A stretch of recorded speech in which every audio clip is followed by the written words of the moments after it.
Welcome to Cheater Confessions. Let's get started with today's story. I was on top of the world when Andrea said yes. After 4 years together, I knew she was the one. We had something special, at least that's what I believed. Every little thing about her made me fall in love all over again. The way her eyes lit up when she was excited, how she'd grab my hand while we walked, the way she could make me feel like the luckiest guy on the planet with just a glance. We wasted no time planning the wedding.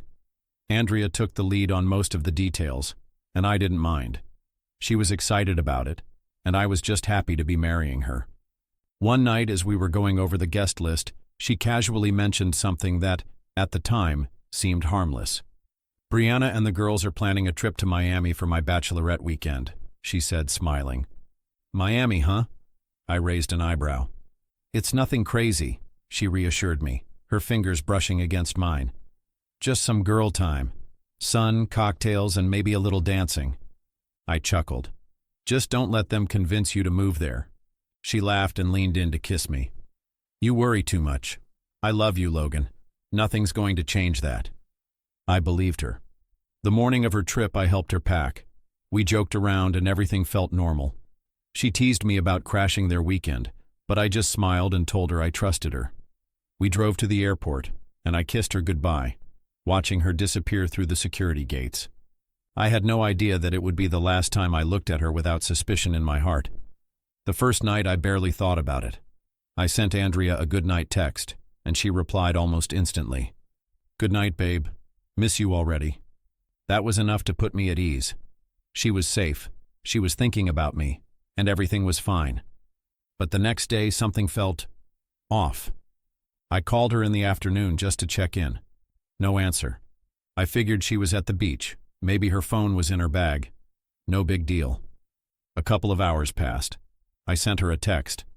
"Hey, hope you're having fun. Call me when you get a chance." Nothing. Evening rolled around. Still nothing. Andrea was never the type to ignore her phone. Even when she was out with friends, she always took a second to reply. A quick text, a voice note, something. But now, radio silence. By the time it hit 10 p.m., I had this uncomfortable feeling in my gut. I tried calling again. Straight to voicemail. Now I was worried. Was she okay? Did something happen? Or was it something else? I forced myself to shake off the paranoia. Maybe she had one too many drinks, fell asleep early, and forgot to charge her phone. It wasn't until the next morning that my phone finally buzzed. I grabbed it instantly. "Andrea." I answered, my voice tight.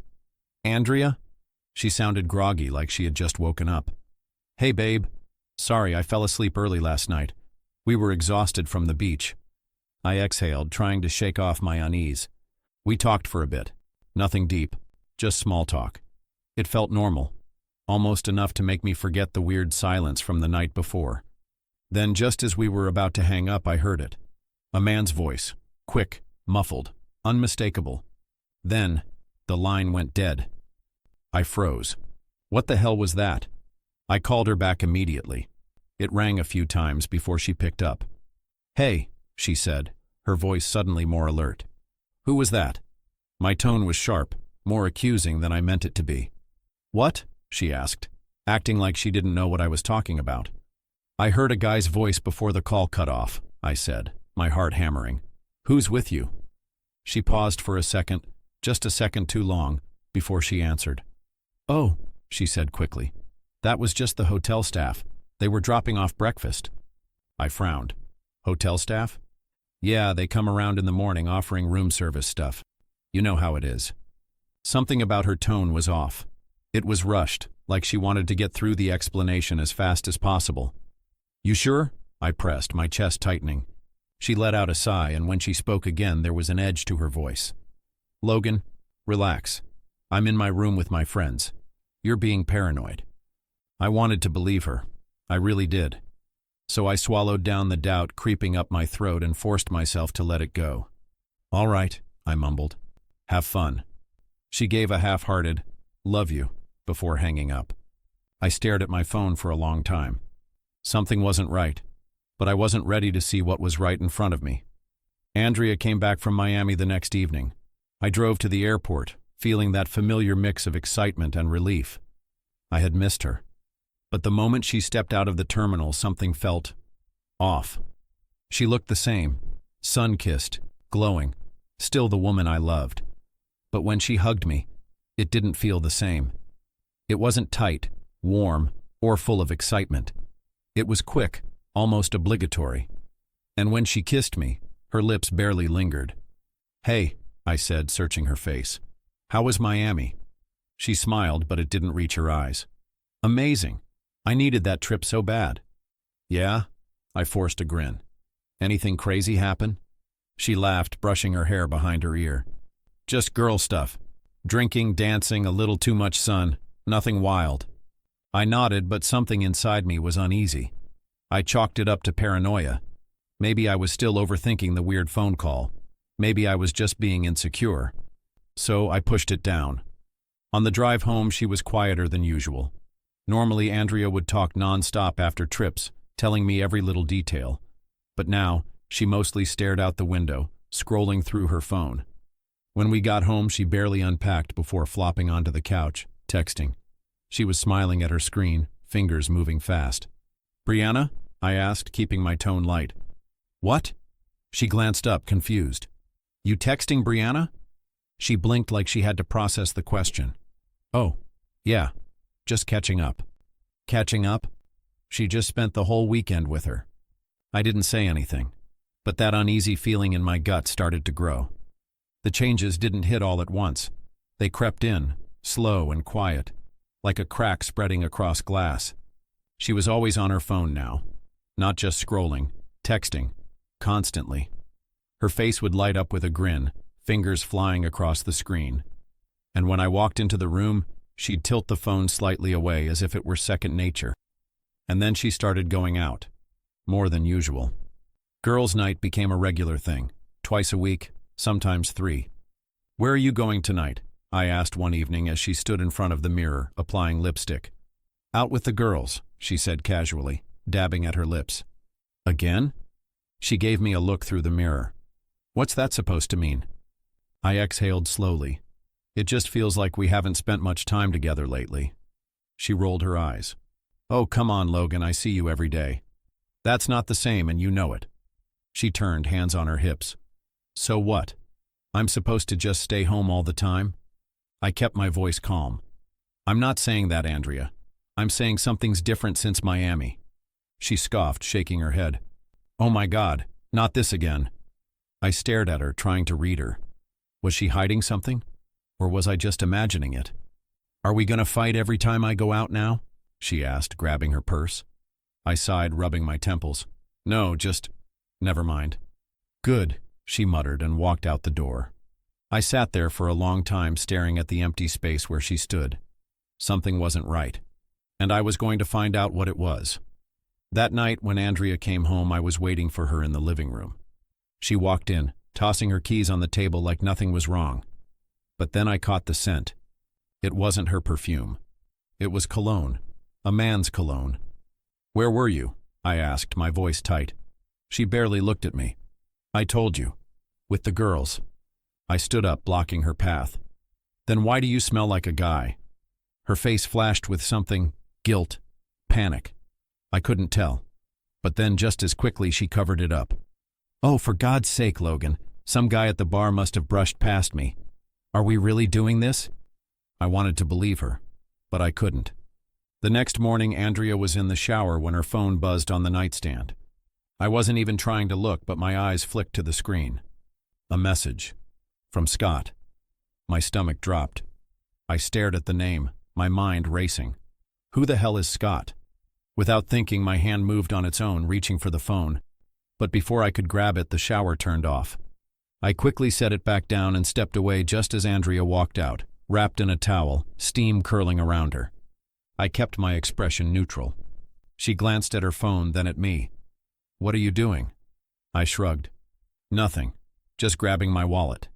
She didn't question it, but she picked up her phone and quickly swiped the screen. I didn't miss the way her lips pressed together. She was hiding something. I just didn't know how bad it was yet. That night, after Andrea fell asleep, I made my move. I sat in bed, heart pounding, staring at her phone on the nightstand. I didn't know the passcode, but there was another way. Carefully, I lifted Andrea's hand, holding my breath as I pressed her fingertip against the sensor. The screen unlocked. A shaky exhale left my lips. My hands were trembling, but I forced myself to stay steady. I couldn't risk waking her. Not now. Gripping the phone tightly, I slid out of bed and made my way to the living room, my footsteps silent against the hardwood floor. I sat down on the couch, the only light coming from the screen in my hands. At first, it was just normal messages. Friends, co-workers, nothing suspicious. But then I found his name. Scott. I hesitated, a cold weight settling in my stomach. Then, I tapped on the conversation, and my world fell apart. The messages were playful at first, too playful. Inside jokes, lingering compliments, the kind of banter that made my blood run cold. But as I scrolled further, my worst fears became reality. Photos, videos. Andrea, in bed, with him. My grip on the phone tightened. My breathing turned shallow, but I kept scrolling, even as my vision blurred at the edges. And then, just when I thought I had seen the worst of it, I found more. A video with another man. It wasn't just Scott. It was him and someone else. Together. With her. I swallowed hard, my throat dry as sandpaper. These weren't just flirty texts. This wasn't some meaningless mistake. This went all the way back to Miami. The weekend of her bachelorette party. The same trip where she told me she was too tired to answer my calls. The same weekend I had ignored the sick feeling in my gut and convinced myself everything was fine. But it hadn't stopped there. Scott had come to our city. And the night she told me she was going out with her friends, she was with him. Sneaking around behind my back while I sat at home like a fool, believing every lie that left her lips. My stomach twisted. I gritted my teeth, my grip on the phone so tight it felt like it might shatter in my hands. Then, without thinking, I did the only thing I could. I forwarded the photos and videos to my phone. Once the transfer was complete, I went back and deleted the entire conversation from hers. She wouldn't know I had seen it. Not yet. Because I wasn't going to just confront her. I was going to expose her. The next morning, I put my plan into motion. Andrea moved around the house like nothing was wrong, completely unaware that I knew everything. When I casually suggested inviting her parents over for dinner, she didn't even hesitate. "Yeah, sure," she said, barely looking up from her phone. She didn't suspect a thing. That night, as we sat around the table, I made small talk, pretending everything was normal. Then, when the moment was just right, I took out my phone, connected it to the TV, and pressed play. The screen lit up. One by one, the photos and videos appeared. Undeniable proof of her betrayal. Andrea, tangled in bedsheets with Scott and the other man, laughing in dimly lit rooms, moving, touching, doing things that made my stomach churn. The air in the room grew thick, suffocating. Her mother gasped. Her father's face turned red with rage. Andrea froze. "What?